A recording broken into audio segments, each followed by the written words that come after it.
साथियों, आज हमारे संघर्ष को 41 दिन हो गए हैं। साथी भी हमारे सोच रहे होंगे कैसे जिद्दी हैं, 41 दिन पूरे ठंड में कटवा दिए।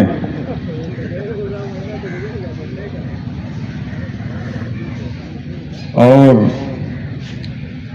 शासन से, सरकार से कोई नुमाइंदा हमारी मांगों पर विचार भी नहीं किए, एक भी मांगों पर शासनादेश भी नहीं निर्गत किए, सस्पेंशन भी कर दिया, स्थानांतरण भी कर दिया, वेतन भी रोक दिया। लेकिन अभी भी ये लोग डटे हुए हैं। 2 दिवस से अभी हमने जो गेयर बदला है, स्मारक से संबंधित अंगरक्षक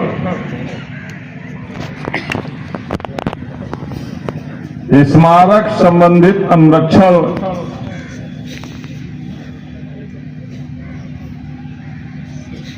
से जुड़े हुए जो भी घोटाले हुए हैं, उनकी पोल खोलना शुरू किया है। अभी बहुत से पोल नहीं खोली गई हैं। अभी तो सिर्फ बोला है।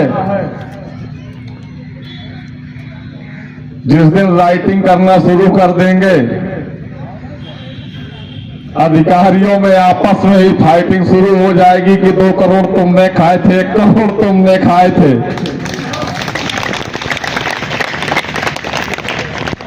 मैंने तो 1 20-50 का प्लाट ही लिया, तुमने तो वहां 1 बीघा खेत भी लिए हैं। अभी ये आपस में लड़ना शुरू हो जाएंगे। क्यों? क्योंकि जो अंगरक्षक से संबंधित जो भी कार्य होते हैं, जो भी बजट पास होता है, उसमें नियुक्ति प्राधिकारी महोदय जी की सहभागिता, स्मारक समिति अध्यक्ष महोदय जी की सहभागिता, लखनऊ विकास प्राधिकरण महोदय, सचिव महोदय, स्मारक समिति मुख्य प्रबंधक महोदय जी की सहभागिता, प्रबंधक प्रशासन की सहभागिता, सहायक प्रबंधक की सहभागिता, वित्त प्रबंधक की सहभागिता, परिक्षेत्र प्रबंधकों की सहभागिता, अनुभाग व्यवस्थापकों की सहभागिता, अनुभाग सुपरवाइजरों की सहभागिता। कौन कौन बचेगा उसमें? कोई नहीं बचेगा। मिस्त्री बच जाएंगे भैया। हम चाहते हैं कि राइटिंग करने पर मजबूर ना करें। मैं 2011 से हिसाब मांग लिया तो 2023 तक का आप लोग हिसाब नहीं दे पाओगे। प्रतिवर्ष अगर 100 करोड़ के बजट, मेंटेनेंस के बजट का हिसाब मांग लिया जाएगा तो 1300 करोड़ का हिसाब कैसे दे पाओगे तुम? जिस प्रकार से आप ईमानदारी का जो हमारे वेतन से 10% की कटौती की है, उसका हिसाब नहीं दे पा रहे। उस पैसे को हमारे खातों में नहीं जमा करवा पा रहे। जो 1300 करोड़ रुपया डकार गए मेंटेनेंस के नाम पर, उसका हिसाब कैसे दोगे? शुरू करवा लो, तमाम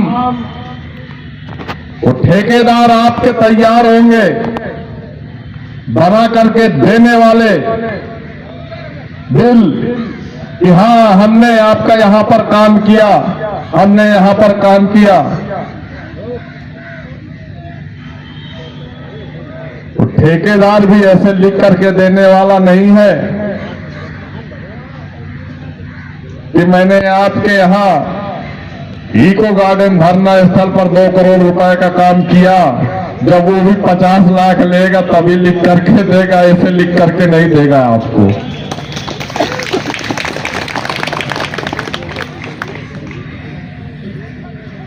ईमानदारी से माननीय मुख्यमंत्री महोदय जी से निवेदन करना चाहूंगा कि स्मारक समेत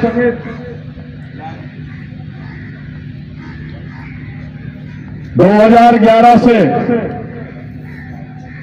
2023 तक जितना भी बजट संरक्षण से संबंधित दिया गया है, एक अच्छी एजेंसी के द्वारा जो निष्पक्ष जांच करती हो,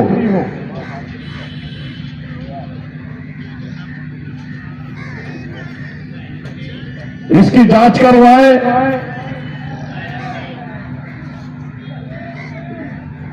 इन संबंधित अधिकारियों की आय से अधिक संपत्ति की जांच करवाई जाए इनकी।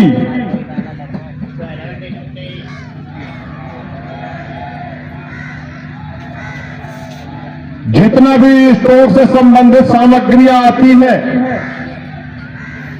2011 से मुख्य स्टोर की लागत रजिस्टर का ऑडिट करवाया जाए, निष्पक्ष जांच होनी चाहिए और जिस भी शॉप से स्टोर से संबंधित सामग्रियां आई हैं उनके बिल भी चेक करवाए जाए।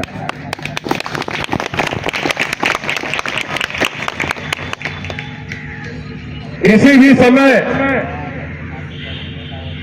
जांच टीम के द्वारा इनके घरों से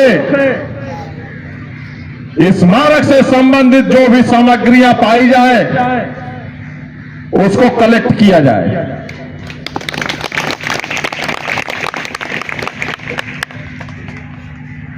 इनके मकानों पर स्मारक से संबंधित जो भी वायर, इलेक्ट्रिक से संबंधित स्विच, बल्ब पाए जाते हैं, इनका मकान सीज करवाया जाए।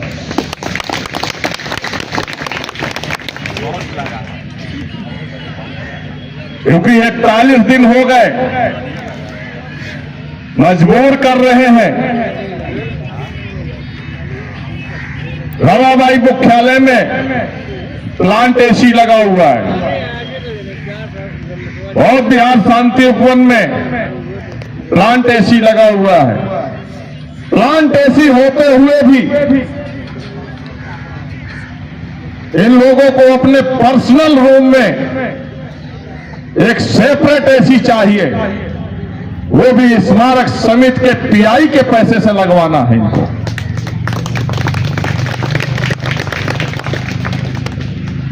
इको गार्डन आरओ प्लांट लगा हुआ है, उस आरओ प्लांट की भी जांच करवाई जाए कि इन 12 वर्षों में कितनी बार उसकी रिपेयर कराई गई है, क्या इस समय वर्तमान स्थिति में चालू है, नहीं चालू है। लेकिन इनके कागजों की अगर जांच करवाई जाएगी तो eco garden, RO plant, Ramabai मुख्यालय का आरओ प्लांट और बिहार शांति उपवन का आरओ प्लांट, अंबेडकर पार्क आंतरिक क्षेत्र का आरओ प्लांट, ये सब सुचारू पूर्वक चालू है। सिर्फ कागजों में आने वाले दर्शकों को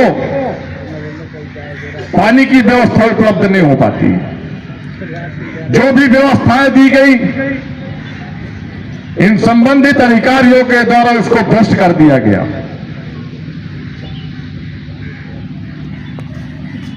इनसे पूछा जाए कि जो टोटियां लगा करके दी गई थी जैगुआर की, वो जैगुआर की टोटियां इनके घरों पर लगी मिलेंगी आपको। स्मारकों में प्लास्टिक की टोटियां लगवा दी गई, जैगुआर की टोटियां हटवाकर। बहुत सी ऐसी संबंधित चीजें हैं जो हमारे स्मारक समिति के लिए आई, लेकिन वो स्मारक समिति में नहीं है। यहां तक कि कुछ अधिकारियों के द्वारा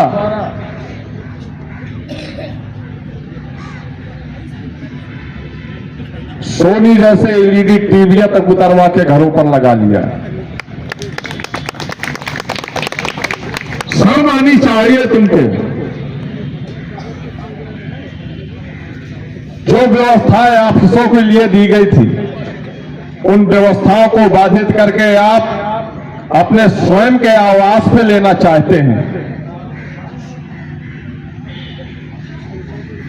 हम निवेदन करना चाहेंगे माननीय मुख्यमंत्री महोदय जी से कि इसकी जांच करवाई जाए और निष्पक्ष जांच हो। उस टीम में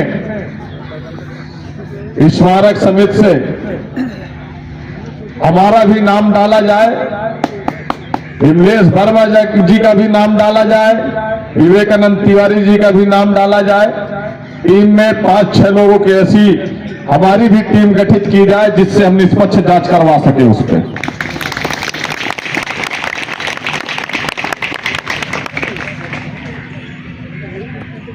हमारे स्मारक के साथी जिन्होंने इनकी बात मानी, उससे अच्छा कोई नहीं। मैं उन साथियों के लिए कहना चाहूंगा, यदि आप समझदार हैं,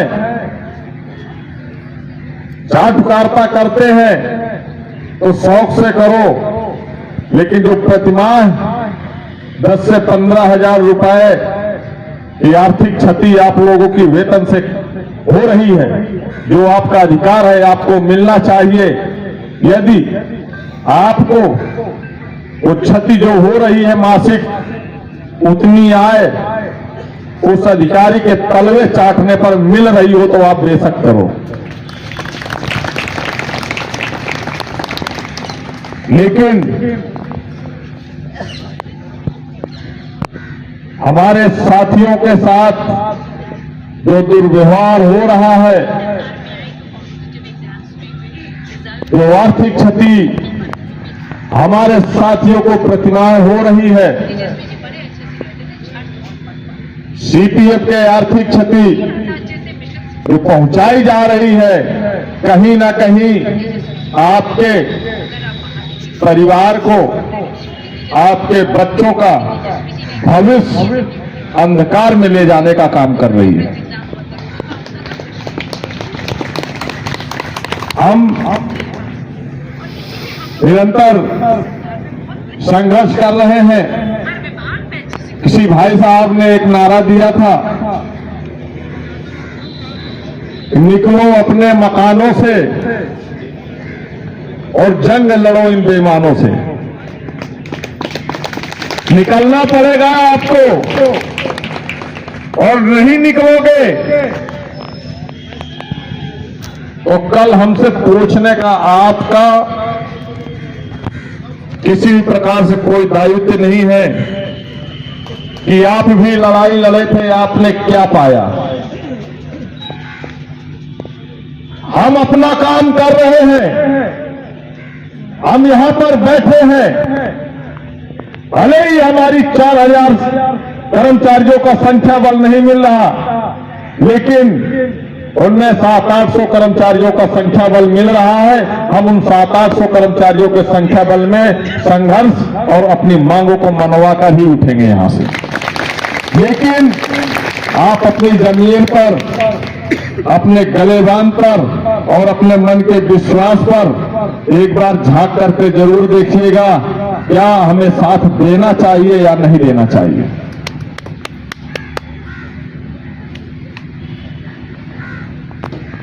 यह भी बताना चाहूंगा,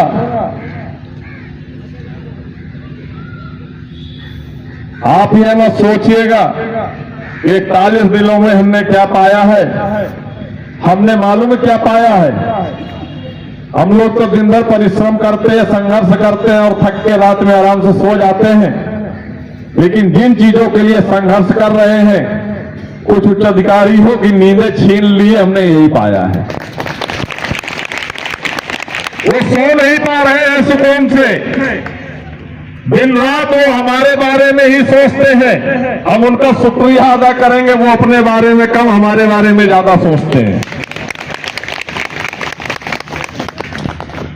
इसलिए नींद छीनी है तो वो अधिकार भी छीन लेंगे जिन अधिकारों से हमें 12 वर्षों से वंचित रखा है। अब वो अधिकार भी छीन लेंगे। नींद अगर छीन गई है तो अधिकार भी छीन लेंगे। हम ये 800 करोड़ का बैनर लगा हुआ है, ये 800 करोड़ के लिए भी मुख्यालय में विभागीय संबंधित अधिकारियों के दिलों में हलचल पैदा है, क्योंकि शासन ने जवाब मांग लिया कि ये 800 करोड़ का घोटाला कैसे हो गया। अब ये जवाब नहीं मिल रहा इनको, ये जवाब नहीं मिल रहा। ये किसकी देन है? आप ही लोगों की देन है। ये आप ही का पैसा है, आपकी मेहनत की कमाई है। तो आपने ईमानदारी से अपने वेतन से 10% की कटौती कराई है, ये वही पैसा है 800 करोड़। ये पैसा हम अपने खातों में जमा करवा कर ही दम मानेंगे।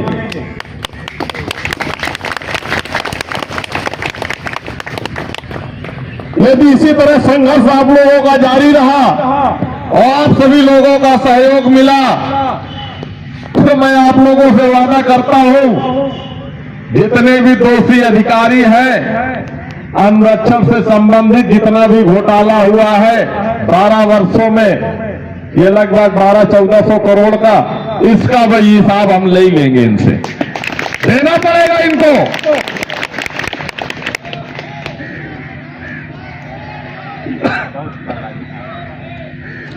देना पड़ेगा इनको, क्योंकि ये हमारा अधिकार है।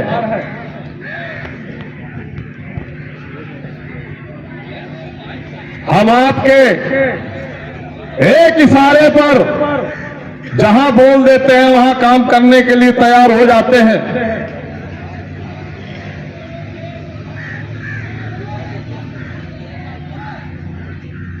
आप कहीं भी भेज देते हैं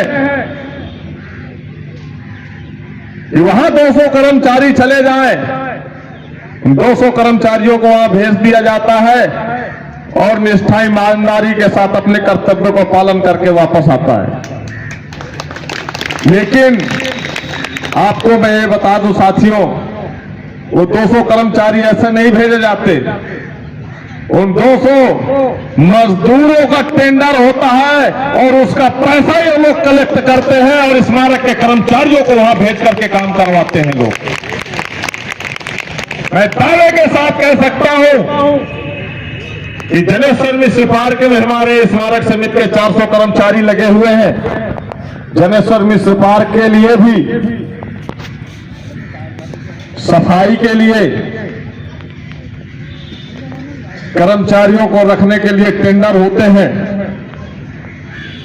और वो टेंडर का लाभ हमारे नियुक्ति प्राधिकारी एलडीए सचिव महोदय और उसी का कुछ हिस्सा हमारे प्रबंधक प्रशासन महोदय को भी मिलता है।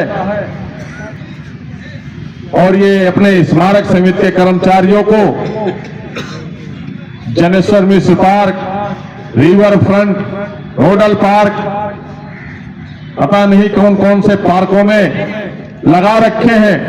अगर लगा रखा है तो लगा करके रखो। अगर स्मारक समिति के कर्मचारियों से आप काम ले रहे हैं तो जनेश्वर मिश्र से होने वाली इनकम को स्मारक समिति के कोष में जमा कराया जाए। रिवर फ्रंट से होने वाले आर्थिक स्रोत को स्मारक समिति के कोष में जमा कराया जाए। लीजिए आप काम कितना लेंगे।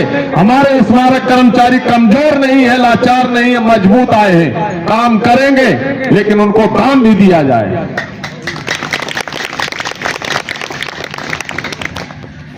तो कमाई वाले स्रोत है उसको लखनऊ विकास प्राधिकरण के कोष में जमा कराया जाता है और कहते हैं कि लखनऊ विकास प्राधिकरण अपने आप में सक्षम है, लखनऊ विकास प्राधिकरण स्वयं वेतन देता है। तो मैं बताना चाहूंगा नियुक्ति प्राधिकारी महोदय जी को, अगर स्मारकों की आर्थिक स्रोत बढ़ाना चाहते हैं तो नियुक्ति वर्ष 11 से जो गोल्फ कार्ट की गाड़ियां उपलब्ध कराई गई थी, लाखों रुपए की गाड़ियां हैं, उनके लिए ऑपरेटर भी नियुक्त किए गए हैं। उन गाड़ियों को पर्यटकों के लिए परिक्षेत्रों में, चाहे वो इको गार्डन हो, चाहे अंबेडकर आंतरिक क्षेत्र हो, उन पर चलवाए जाएं, जिससे उसका आर्थिक स्रोत बढ़ेगा। स्मारक समिति में 250 कर्मचारियों का हाउसकीपिंग स्टाफ नियुक्त किया गया है। कुक वेटर से लेकर के वीआईपी रेस्टोरेंट, सफाई कर्मी, डाइनिंग टेबल सफाई कर्मी, वेटर, सुपरवाइजर, व्यवस्थापक। जिस चटोरी गली को आपने प्राइवेट लोगों को टेंडर में उठा दिया है, उनसे एक मोटी रकम लेकर के बाहरी लोगों को दे दिया है, उस चटोरी गली को स्मारक समिति के खाते में से चलवाया जाए। आर्थिक स्रोत बढ़ जाएगा स्मारक समिति का। अंबेडकर आंतरिक क्षेत्र में अंदर कुछ कैंटीनों की व्यवस्थाएं कराई जाए जो पैकेट से उपलब्ध हो। अगर आपको यह डर है कि स्टाफ खा जाएगा तो जो लिक्विड है, पानी की बोतल है, जूस है या और भी चीजें हैं, खान पान की सामग्रियां जो पैकेट में उपलब्ध होती है, उन सामग्रियों को आंतरिक क्षेत्र में एक कैंटीन की व्यवस्था कराकर 2-3 जगह ऐसी स्टॉल बनवाए जाए जहां से उससे आर्थिक स्रोत बढ़ सकता है। पर डे की इनकम मिनिमम 50,000 रुपए बढ़ जाएगी एक कैंटीन से। इको गार्डन में भी 3-4 ऐसी व्यवस्थाएं की जा सकती है। आने वाले पर्यटक को अंदर पानी ढूंढना पड़ता है और पानी की व्यवस्था नहीं होती है, वो बाहर की दुकानों से लेकर के जाते हैं। ये जितनी भी बाहर दुकानें लगी हैं, 10-20 दुकानें लगी हैं, ये ऐसे दुकानें नहीं लगती। ये परिक्षेत्र प्रबंधक का महीना बना हुआ है। एक दुकान से 5,000, दूसरी दुकान से, जिस प्रकार से दुकान होती, किसी दुकान से 5,000, किसी दुकान से 10,000 रुपए महीना लिया जाता है। अगर सुपरवाइजर व्यवस्थापक की मर्जी के यहां दुकानें नहीं लगती। ठीक कंडीशन आपके आंतरिक अंबेडकर पार्क क्षेत्र की है, वहां भी यही व्यवस्था है। अगर यकीन नहीं है तो जो वहां पर दुकानें लगी है उन्हीं से पूछ लो जाकर के कि भैया कल से मुझे भी दुकान लगानी, यहाँ की क्या व्यवस्था। वो खुद बता देगा कि भैया 10,000 रुपया महीना भावना सिंह को हम देते हैं।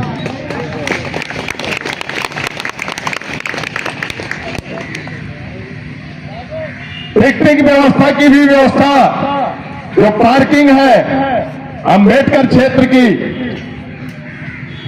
वहां भी किसी अपने जासूस को लगा करके देख लीजिएगा महोदय। मैं पूर्ण विश्वास के साथ कहता हूं, एक ही टिकट 10 गाड़ियों में चिपकता है। ऐसे नहीं वो लग्जरी गाड़ी से घूमती है, वो व्यवस्थापक है, कोई बहुत उच्च अधिकारी नहीं है कि वो लग्जरी कार से घूमे। इसकी इनकम 40-45 हजार हो, तो 40-45 हजार में इस हिसाब से एक अधिकारी है, एक अधिकारी होता है, तो मुझे नहीं लगता कि वो अपने पद के हिसाब से अपने आप को मेंटेन कर ले। जिस हिसाब से वो पोजीशन पे होता है, वो उसी हिसाब से उसके खान पान भी होते हैं और उसी हिसाब से उनके बच्चों की व्यवस्थाएं, शिक्षा वगैरह, पहनाव ओढ़ाव भी होता है। तो मुझे नहीं लगता इतने में उनकी भरपाई हो पाएगी। वो सुपरवाइजर से पूछिए जो किया गाड़ी की चाबी डाल करके घूमते हैं, जिनकी 29,000 रुपए तनख्वाह हो, वो किया गाड़ी में कैसे घूम सकता है?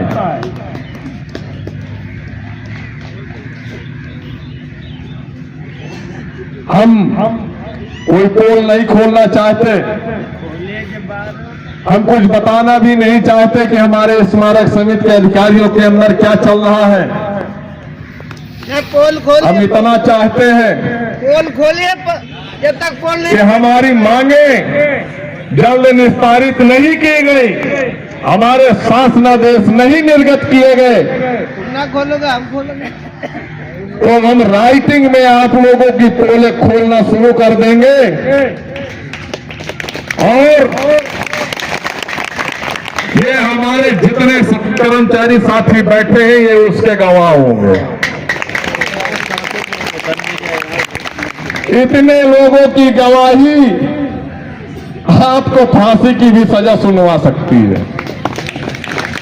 बचोगे नहीं, क्योंकि जो कर्मचारीगण हमारे साथ यहां बैठे हैं ये समस्त परिक्षेत्रों के कर्मचारी हैं, कोई एक परिक्षेत्र का कर्मचारी नहीं है। यदि रमाबाई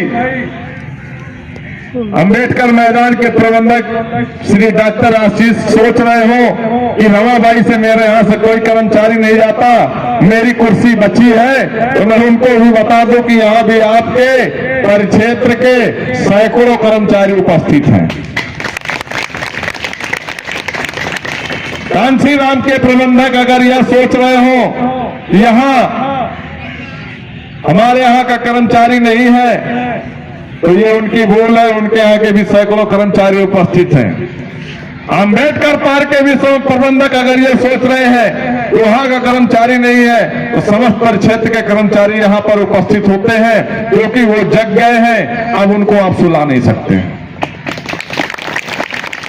हम इसी तरह संघर्ष करते रहेंगे साथियों, और जिस दिन आवश्यकता पड़ेगी हम माननीय मुख्यमंत्री महोदय जी को 2014 का इतिहास दोहरा देंगे। सत्य है कि 2014 का वो इतिहास दोहरा देंगे। फिर लिख दिया जाएगा कि दोबारा 1947 के बाद प्रथम 10-90 अगर चौराहा किसी ने जाम किया था, तो 2014 में स्मारक समिति के कर्मचारियों ने जाम किया, और पुनः दोबारा अगर जाम हुआ तो 2024 में स्मारक समिति के कर्मचारियों के द्वारा ही जाम होगा। और ये केवल स्मारक समिति के कर्मचारी नहीं होंगे। हम नहीं चाहते कि हमें ग्राम पंचायत सफाई कर्मचारियों का भी सहयोग लेना पड़ा, क्योंकि उनके अध्यक्ष इस मंच से खुलेआम कह के गए हैं, जिस दिन आप ऐलान कर दोगे उस दिन 1 लाख कर्मचारी आपके साथ होगा। सफाई कर्मचारी महासंघ के अध्यक्ष इसी मंच से ऐलान करके गए कि प्रदेश का हर विभाग का वो सफाई कर्मचारी आपके साथ खड़ा होगा जिस दिन आप ऐलान कर देंगे। अगर पार्टियों की बात करूं तो हम पार्टियों का सहारा नहीं लेना चाहते, क्योंकि माननीय मुख्यमंत्री महोदय जी से उम्मीद है जब हमारी उम्मीदों पर पानी फिरता हुआ नजर आएगा तो उस स्थिति में भीम आर्मी चीफ चंद्रशेखर आजाद इसी मंच से खुलेआम ऐलान करके गए हैं कि जितनी संख्या आपकी होगी उससे 10 गुना hमारी संख्या होगी। सोचिए, विचार करिएगा नियुक्ति प्राधिकारी महोदय, स्मारक समिति के अध्यक्ष महोदय, विचार करिएगा, मंथन करिएगा कि अगर इनकी मांगों पर विचार करके जल्द शासनादेश निर्गत नहीं किए गए और अगर इन लोगों ने ऐलान कर दिया तो 4-5 लाख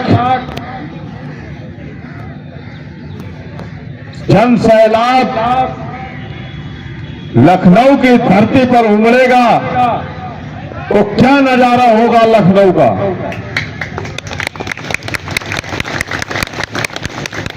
सारी की सारी व्यवस्थाएं बाधित हो जाएंगी, रोडें अस्त व्यस्त हो जाएंगी। जो जहां खड़ा है कोई अधिकारी ऑफिस नहीं पहुंच पाएगा, ऑफिस पहुंच जाएगा तो वो घर नहीं जा पाएगा।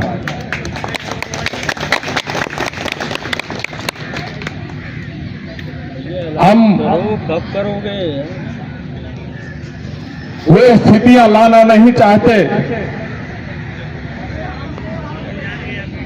क्योंकि राष्ट्रीय मुख्यमंत्री हैं और हमें पूर्ण विश्वास भी है कि जल्द ही हम लोगों की मांगों पर विचार करवाएंगे और उन संबंधित अधिकारियों को निर्देशित भी करेंगे। इन कर्मचारियों के जो भी मांगे हैं उन मांगों पर शासनादेश निर्गत कर दें और जाकर एक अधिकारी को धरना स्थल पर भेजकर शासनादेश दीजिए और धरना स्थगित करवाएं जाकर। इतना विश्वास है भी हमें माननीय मुख्यमंत्री महोदय पर, लेकिन जब ऐसी स्थितियां आएंगी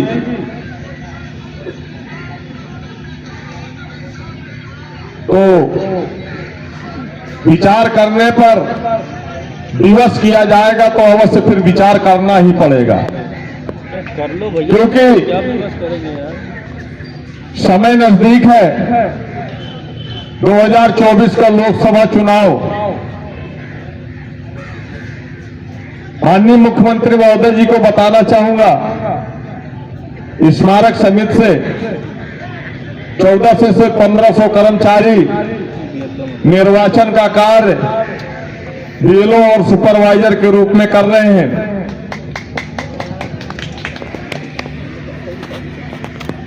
हमारी मांगों पर अगर विचार नहीं किए गए तो हो सकता है कि निर्वाचन का भी कार्य बहिष्कार किया जा सकता है। इसलिए माननीय मुख्यमंत्री महोदय इसको विचार करेंगे, हमारे दर्द को, हमारी पीड़ा को समझेंगे और जल्दी हमारी मांगों पर शासनादेश निर्गत कराएंगे। हम अपने साथियों से ज्यादा समय न लेते हुए इतना ही कहना चाहेंगे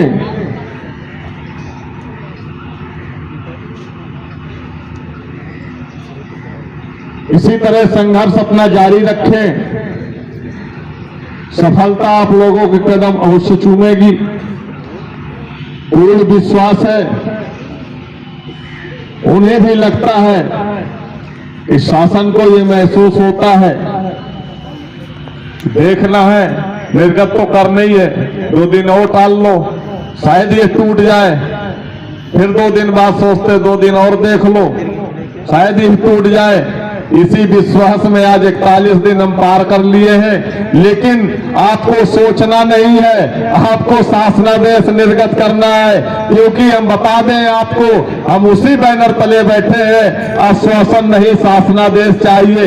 जब शासनादेश हमें मिल जाएंगे तभी हमारा धरना स्थगित होगा। एक बार मेरे साथ आवाज से आवाज मिलाइएगा। कर्मचारी एकता, आवाज दो, आवाज दो, कर्मचारी एकता, कर्मचारी एकता, निकलो अपने मकानों से, जंग लड़ो बेईमानों से, निकलो अपने मकानों से, जंग लड़ो बेईमानों से, निकलो अपने मकानों से, कर्मचारी एकता, आवाज दो, आवाज दो, हमारी मांगे पूरी हो, हमारी मांगे पूरी हो, मजबूरी हो, हमारी मांगे पूरी हो, चाहे जो मजबूरी हो, आवाज दो, आवाज दो, कर्मचारी एकता, जिंदाबाद जिंदाबाद, कर्मचारी एकता, जिंदाबाद जिंदाबाद, आवाज दो। खड़े हो जाओ। सारे लोग नजदीक आ जाओ।